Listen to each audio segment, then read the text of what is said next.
শুরু হয়েছে সনাতন ধর্মাবলম্বীদের সবচেয়ে বড় ধর্মীয় উৎসব দুর্গাপূজা।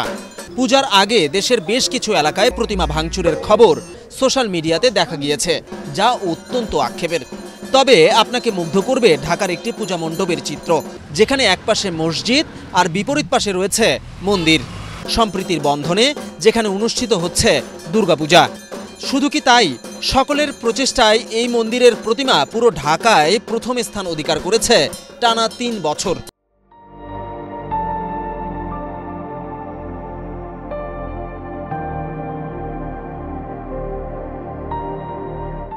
পাশে মন্দির, কারো কোনো নেই, মানে কোনো হিংসা বিদ্বেষ কিছুই নাই। যে আসলে আমরা সবাই মানে হিন্দু মুসলমানের কোনো ভেদাভেদ নাই।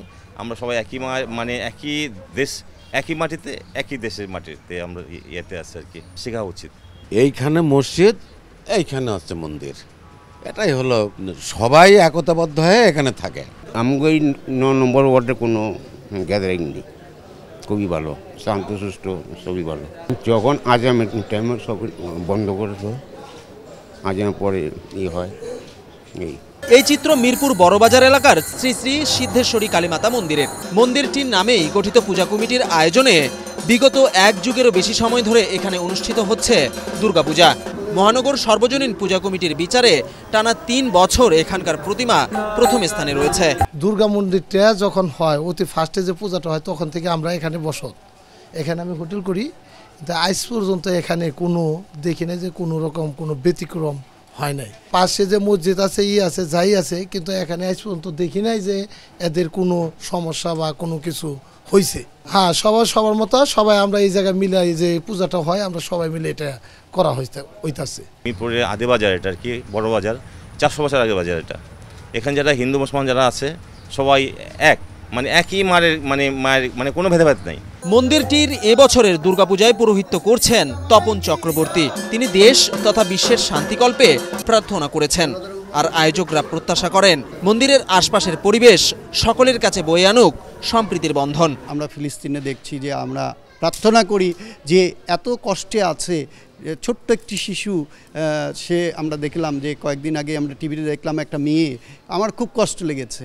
আমি যে সেই নারীরই পূজা করছি, আমি সে মনে করি সেই মায়ের যে মা, সেই মা আমার কাছে, যে মায়ের পুজো করছি সেই মা, এই মা একই মা। তো সেই মা যদি অভুক্ত থাকে, আমি মনে করি না যে আমাদের পুজোগুলি সঠিক হচ্ছে, কারণ কোনো জায়গায় অভুক্ত থেকে কখনো সমস্ত কিছু সম্পূর্ণ হয় না।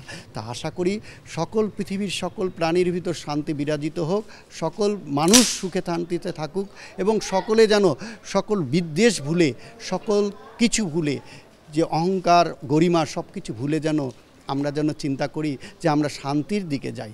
এলাকাবাসী সবাই সহযোগিতায় আমরা পূজা করি, আমাদের কোনো কমতি নাই। আমরা চাই সবাই সনাতনী যার যার পূজা, যার যার ধর্ম, যার যার পূজা শেষে করুক, যাতে সাংঘর্ষিকতায় না হয়, এটাই আমরা চাই। আমাদের দুর্গা পূজা হইতে আছে এই 20 বছর। আর ঢাকেশ্বরী মন্দিরে একে একে আমরা 3 বার প্রথম অধিকার একে একেই করছি। এবছর ঢাকা মহানগরীতে 258টি পূজা মণ্ডপে দুর্গাপূজা অনুষ্ঠিত হচ্ছে, যা গত বছরের তুলনায় 7টি মণ্ডপের সংখ্যা বেশি। সারা বাংলাদেশে কিছু ঘটনা ঘটেছে, কিন্তু আশার সংবাদ হলো যে পাশাপাশি তাদেরকে গ্রেপ্তারও করা হয়েছে। আমরা সেটাই চাই, দুষ্কৃতীদেরকে থাকবেই, যারা অপশক্তি তারা থাকবেই, মায়ের আগমনের মাধ্যমে অপশক্তি দূরীভূত হবে, সেটাই আমরা মায়ের কাছে প্রার্থনা জানাই। সম্প্রীতির বন্ধনে এভাবেই ভরে উঠুক সকলের উৎসব আয়োজন। পৃথিবীটা মানুষের হোক, ধর্ম থাকুক অন্তরে, মসজিদে আজান হোক, ঘণ্টা বাজুক মন্দিরে। বিজন কুমার, বাংলাদেশ প্রতিদিন।